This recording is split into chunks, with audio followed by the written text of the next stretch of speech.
Chandu the Magician.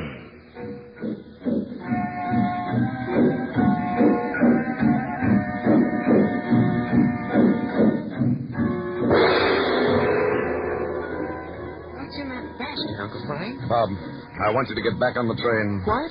It leaves again in 30 minutes for Cairo. I want you to go back to the hotel and wait till I return. But what are you going to do? I'm going to disappear, Bob. I'm going into another world, a world where you can't follow me. What? There's something malignant, something evil loose in this land, and I've got to find it. Find it and destroy it. I'm going to search the House of Mysteries.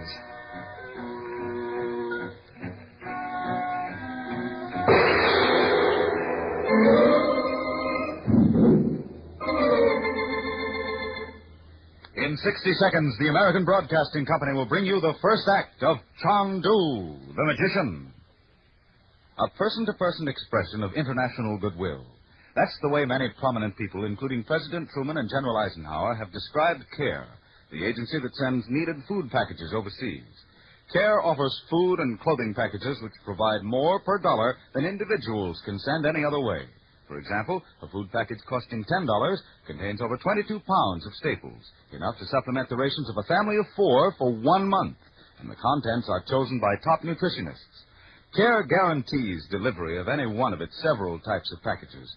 If you'd like to order a CARE package, just send $4 to $10 to CARE, New York.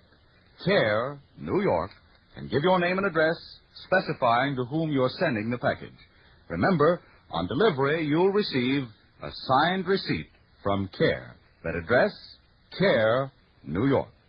And now, our story of magic and mystery.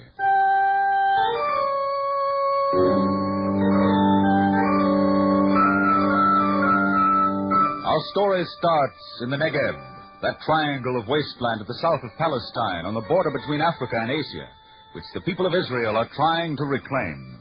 But grim terror stalked the Negev, terror in the shape of white-robed assassins, until neither the rabbi in his new temple nor the pioneer farmer on his sandy acres were safe. Chandu the Magician.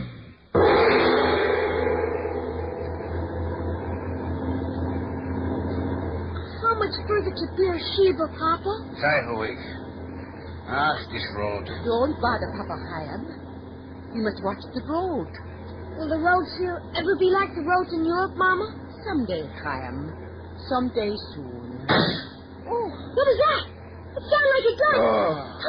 Papa, what is it? What's the matter? Papa, we're going off the road. Oh, Papa! Chaim, grab the wheel. The brake. Quick, quick. Papa, what's the matter? Mama, look. It's sharp. Oh, Mama, it's sharp. Papa! Mama, see there, running across the sand. One of those on the white road. Kill it. You have killed my husband.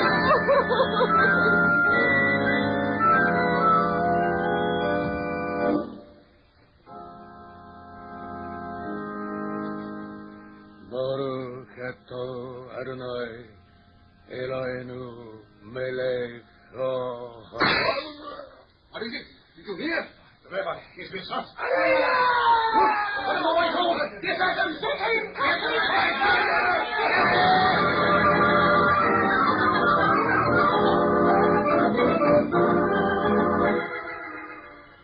And that's the story, Chandler. There's a band of killers loose in the Negev desert.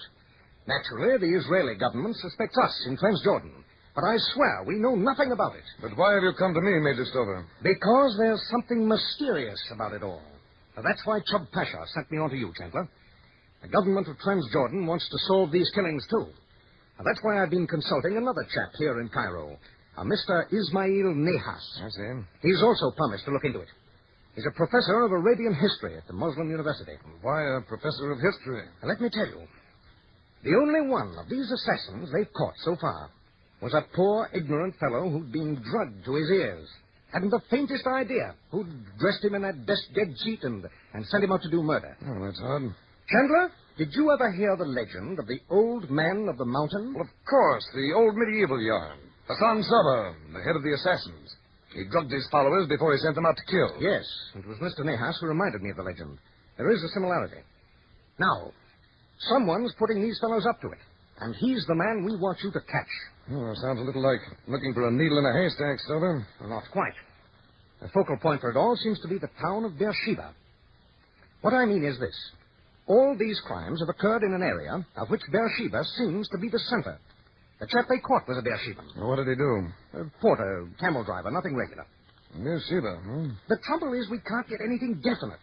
There's a place on the edge of the town the natives call the House of Mysteries. Some of these white robes have been seen lurking about it. Well, didn't you search it? There's nothing there. It's a ruin. Well, why did they call it the House of Mysteries? Well, that's all tied up in a legend, too. Chandler, did you ever hear of the Veiled Prophet? The Veiled Prophet? Why, of course. Well, this House of Mysteries is supposed to have belonged to the Veiled Prophet once upon a time. Well, the whole thing sounds fantastic. Well, the fantastic's your line, isn't it? Chandu, magic, and all that. Now, will you help us? I'm taking Nahas up to Beersheba for a look-see. There's a train from Cairo tonight. You can tell Chub Pasha I'll be on board.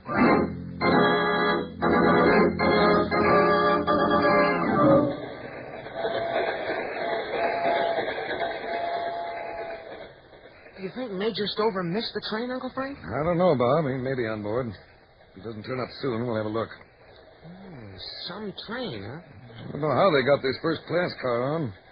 Usually it's all-day coaches on this run. Not very clean ones at that. Who's that? Oh, excuse me. I did not know this compartment was occupied.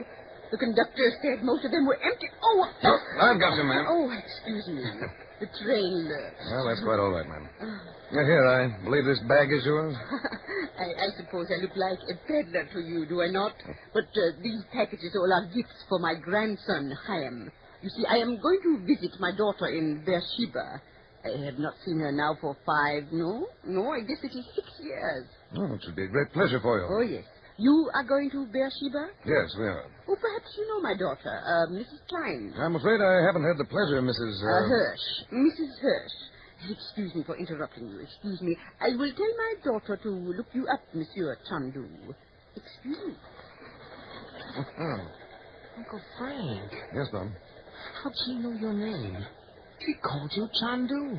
What? So she did, didn't she? Yes. You know, Bob, I seem to remember her, too. We'll look in here. Oh, here you are, old man. Oh, hello, Major Stover.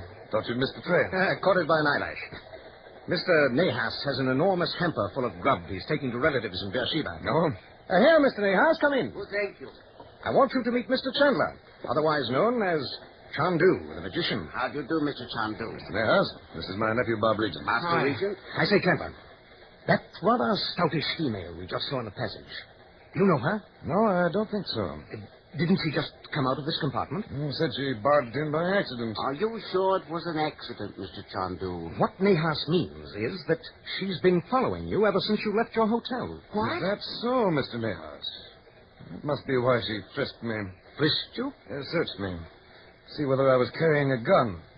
But what makes you think she was following me, Mr. Nahas? In Cairo, my taxicab pulled up at Shepherd's Hotel just as yours left, Mr. Chandu. I was calling for Major Stover. I see. I saw that woman point to your cab just as she got into another, as if telling the driver to follow you. Bob, Yes, Uncle Frank? just step out in the passageway and see what's become of her. Well, gee, we're sure. Any idea why she should be following you, Chandler? Not the slightest. Of course, Nahas, you could have been mistaken. Oh, perhaps. Yes, Bob. She's in the next compartment. By George. She's got her ear glued to the woodwork. She's listening to every word you're saying. I wonder what the old girl's up to.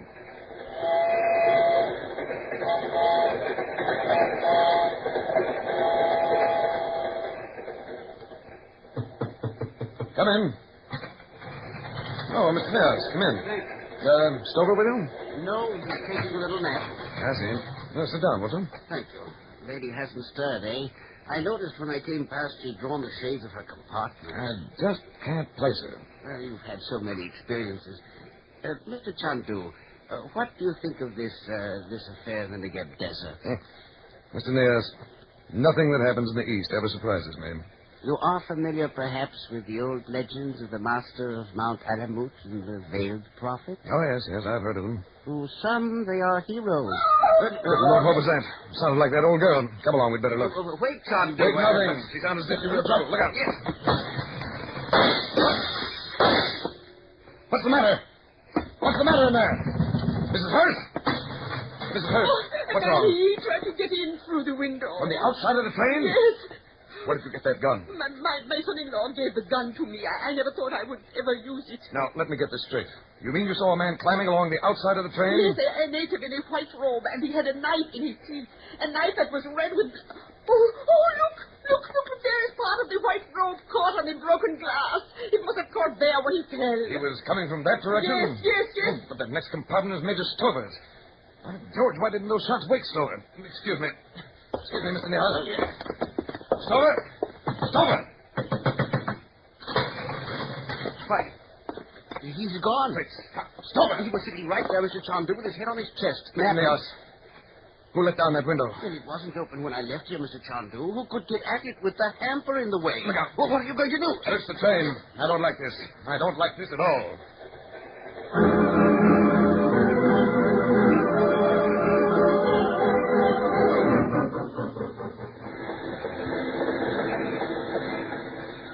Come along, Bob. We're here at last. Get away, all of you. Without Major Stover, what are you going to do? I still know why he asked me to come here to Beersheba, Bob. What do you think happened to him? I think he went out that open window. But how or why, I haven't the faintest notion. Mr. Chandu. Oh, yes, Mr. Nias. Any of these natives can point out my family's home, Mr. Chandu, where I will be staying. It is near the British military cemetery. So? Perhaps you will call soon and we can discuss this affair. Without Major Stover, I'm at a loss what to do. Of course, Mr. Nias. I will expect you. Good day. Oh, Mr. Nahas, Yes, my boy? aren't you forgetting your hamper? Hamper? Isn't that it on the truck over there? Where? Oh, no, that is not mine. The porters are taking mine to my family's home. Good day. Good day.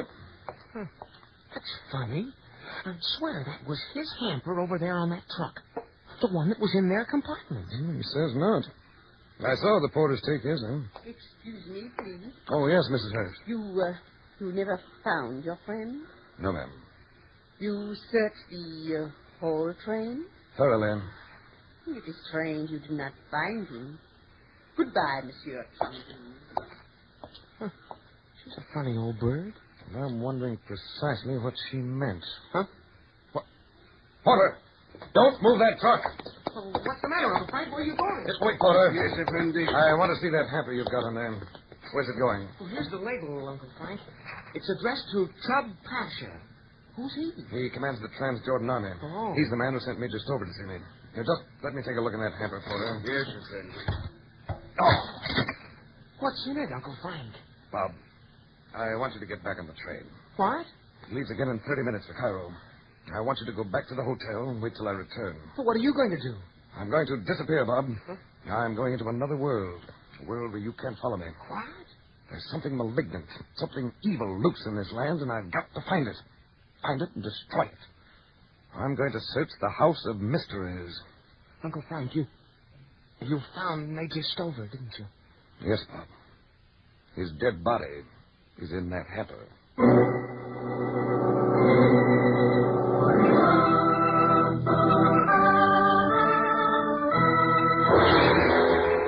In a moment, we'll raise the curtain on the second act of Chandu the Magician. Many of you who enjoy mystery and adventure dramas also find plenty of thrills in sports. And here's some great news for you. Tomorrow, the American Broadcasting Company will bring you an exclusive broadcast of the National Professional Football Championship. Battling for the title are the powerful Philadelphia Eagles and the tough Los Angeles Rams. And if you've heard about these players early in the season, you know how good they are. ABC sportscaster Harry Wismer will handle the play-by-play description, and football's famous Red Grange will provide the colorful asides. Incidentally, this special once-a-year event means that you'll hear several of your regular ABC Sunday features at a different time, but you will hear them. It's a good idea to stay tuned to ABC, and you won't miss a thing. Remember, it's the big National Professional Championship football game exclusively from ABC tomorrow. Don't miss the battle between the Philadelphia Eagles and the Los Angeles Rams. Now, back to our story of intrigue and magic.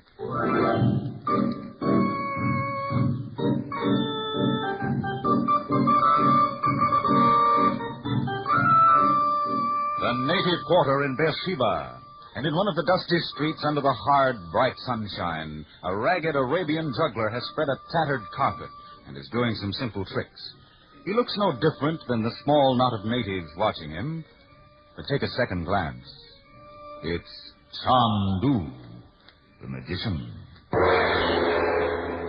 Observe, true believers, the wonder of my magic. Are there 3 date pits or 4?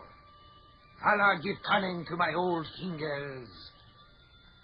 Salam. Observe, true believers, 4 pits.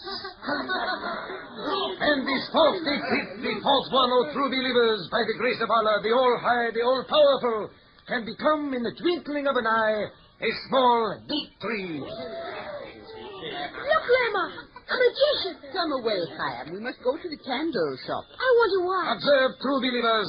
I hide the date pit in the palm of my hand, draw the veil of Fatima across it, and salam, a date tree. Look, Grandma, it's a little tree. Oh, let me put something in his cup. Here is a penny. Thanks. Here, magician. Dogs of unbelievers. Take back your coin. I take no money from unbelievers. Come along, Chaim. Yes, Grandma. Take your coin, dogs of unbelievers. There, spit on it. Go, true believers, I am only a simple son of the desert. But why are the foreigners abroad in the land? Why do you not drive them out? I would take the sword of Allah to them myself. Why do you all slink away? Are all the sons of Allah cowards? These strangers possess the land, juggler. Then drive them out. Drive them out with fire and sword. Are you minded to help, juggler? My old fingers itch to be at the throats of the unbelieving dogs. Perhaps my master could use you, juggler, if you are strong in the faith. None stronger, fat one. Have you walked the streets of Mecca? Have you kissed the sacred black stone? Who is your master? Quiet. My master's name is not to be mentioned aloud. Who is your master? The veiled prophet who strikes down the unbelievers in the dark. I think I have heard talk of this veiled prophet.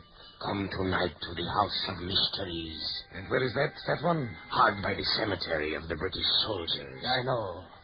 So the dogs of unbelievers come back. They must not see me talking to you. Tonight, juggler. Tonight. Look, Grandma. I guess the magician's show is over. He's folding up his carpet. Bad dogs. I do no tricks for unbelievers. You laugh? It is a very good disguise, Monsieur Chandu. Almost you have fooled me.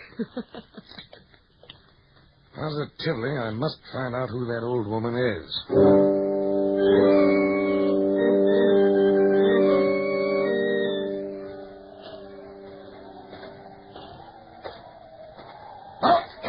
There is a knife at your throat.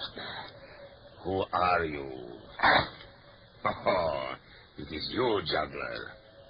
Are you still strong in the faith? Where is your master? Where is the veiled one? Are you sure you want to see him, juggler? I am strong in the faith and anxious to strike a blow at these unbelieving dogs. Good. Then this night you will sup in paradise, juggler. What is this? What are you doing? A blindfold. Do you think we allow everyone to learn the secrets of the House of Mysteries? Now, give me your hand, juggler. This way. Wait.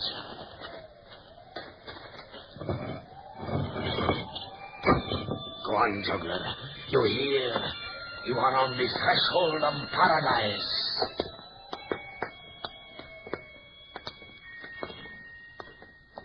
Down on your knees, juggler. You are before your master, the veiled prophet. Down!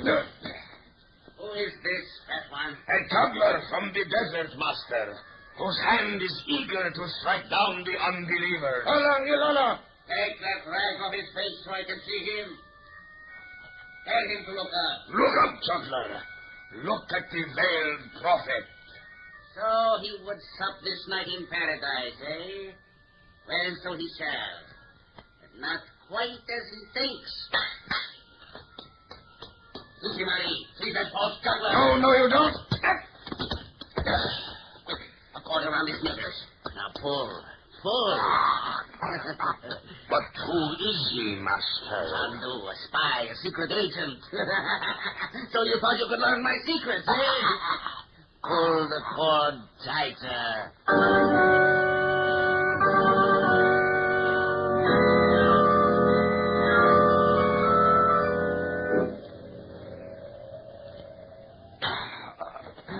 Here, hold still. Hold still, I say. Do not fidget, Monsieur Chandu. Take a deep breath, which is spirits of ammonia. Take it away. So, you are better? Who are you? Oh. You, Mrs. Hirsch. Good evening, Monsieur Chandu. How do you feel now? Where did you come from? Where am I? You are in the British military cemetery. Cemetery. Oh. Oh, I know your neck is sore, but if you will turn your head to the right a little, you can see your newly filled grave. My grave? Yes, where you are supposed to be buried. You know you were supposed to be buried. Tomorrow, when the sun has baked and you return to Earth for an hour, your grave will look like all the others. Oh, I am very sorry, Monsieur Chandu. I told Ali, that big Nubian, not to pull the cord too tight. You told the Nubian? In this country, Monsieur Chandu, with a very little money, one can accomplish a great deal. Now, will you please tell me precisely what happened to you? The Nubian, though greedy, is a fool. And besides, his tongue was cut out when he was 6 years old. Wait. Let me sit up. Yeah, I will. Mrs. Hirsch, exactly who and what are you? First, answer me one question, Monsieur Chandu. What is your interest in all this business? Major Stober asked me to look into this nightmare in the Negev desert. Said the Israeli government suspected Transjordan of instigating the killings. Oh, I understand now why that hamper was labeled to Chub Pasha. Yes, a gentle hint from someone that he was to mind his own business. I saw Stover flitting about Beersheba here, and when he went to Cairo, I followed him. When he visited you, I was curious. Naturally, I know your reputation. Mrs. Hirsch, who are you? The late Dr. Goebbels once called me the modern Mata Hari. Great Scott. Of course, I was younger, and if I do say so myself, prettier. Now I placed you. Eloise Hirsch. Yes, You were a secret agent for the French in 38 and 39. Yes. But what are you doing here in Palestine? We all do what we can, Monsieur Chandu. I am working for the Israeli government. Then you've been down here investigating these killings, too. Will you please stop talking, Monsieur Chandu, and tell me what happened to you? I saw the veiled prophet. The who? You don't understand these people. This fellow's been using all the old tricks. He's got them believing he's a veiled prophet who's come to rule them. It's an old legend of theirs. They also think he might be the old man of the mountains, the head of the assassins. But who is he? That's what we're going to find out. Come along.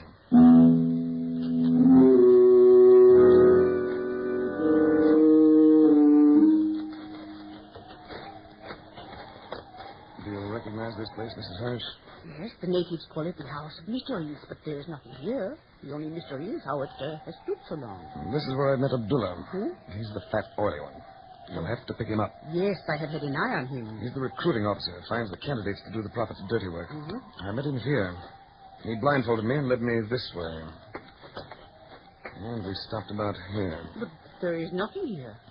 He stepped over here. You could tell he was reaching up. Now, here it is. Projecting stone. The wall moves. Look, a stairway going down. The threshold of paradise, he called it. I think it is the threshold of hell. This way. Wait, I hear something. Yeah, it's the fat one. He must not get away to warn the other one. Put that gun away. I'll stop him. But how? Watch. Stop. You can go no farther, Abdullah. You cannot move. Chandu, what have you done? Look, he claws the air as if it were an invisible wall. There is a wall there, which you cannot pass till I give the word. Come. Master! Help! Abdullah, Help, for the love of Allah! stand still. Take us to your master. But I cannot pass. You see the wall. There is nothing there now.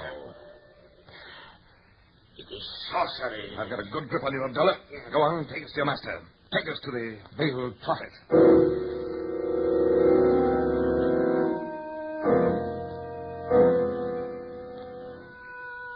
He is in there. Go on, don't stop. Mrs. Hirsch. Look, you can see him. It's like an image carved out of stone. And he is veiled. You cannot see his face. What do you want, fat one? Why do you come to disturb me? I am spinning a web that will tangle the whole world. You have visitors, master. What? Chandu, still alive? Don't move, Prophet. I do not know how you escaped, Chandu, but I'm grateful you have returned. The servants of Hassan Saba do not fail twice. Hurry! It is no use, Prophet. Ali will not come. He is gone. You woman, you police spy! And all your white-robed men are gone, too. For 2 hours, the whole quarter has been surrounded by the police. And now, thanks to Chandu, I have found you, Spider. Let me get my own hands on your throat. Don't move, Prophet. I will strangle you myself. Oh! I wanted him alive, Monsieur Chandu. One doesn't take chances with a disordered brain, Mrs. Hirsch. But who is he? Haven't you guessed? Pull back the veil. Mr. Nehas, the little Egyptian. But he seems such a harmless little fellow. The professor of history. No, Mrs. Hirsch. When he sat there, he thought he was Hassan Saba, the head of the assassins, or the veiled prophet. We'll never know all the dark thoughts that raced through his brain. You see, he was quite mad.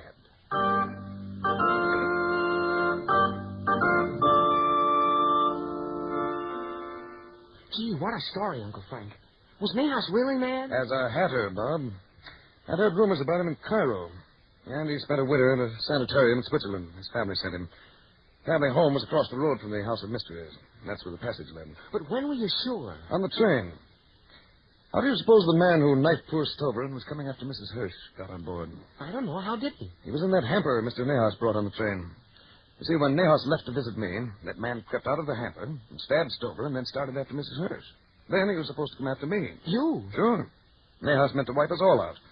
There's only one thing I don't understand. How you stopped that fellow in the passage of the House of Mysteries. There was nothing there, but he couldn't get by. He couldn't run away. Magic, Bob. Nothing but magic.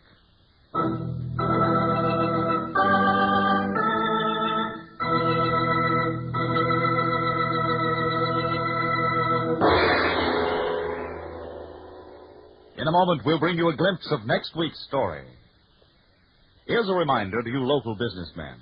Just as you enjoy radio, so your neighbors and friends are regular listeners to programs of this ABC station. Why not use the radio programs you're now hearing as a way to promote sales and goodwill for your business or product? You'll be surprised to know how reasonably and effectively you can sponsor Chandu the Magician in this, your own locality. Just call on the manager of this ABC station. He'll be glad to give you all the details about Chandu the Magician. And now here's a reminder for everyone. Tomorrow night, it's time for fun on Stop the Music. Yes, every Sunday evening, this great show comes to you over most of these ABC stations. And as MC Bert Parks keeps the laughs rolling, contestants identify tunes being played by Harry Salter's orchestra. So don't miss the mystery melody on Stop the Music tomorrow evening over most of these same ABC stations. And now, for next week's story.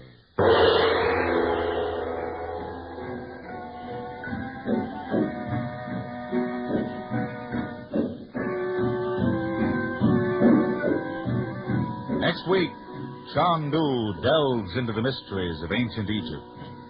How terror struck when the mummy moved.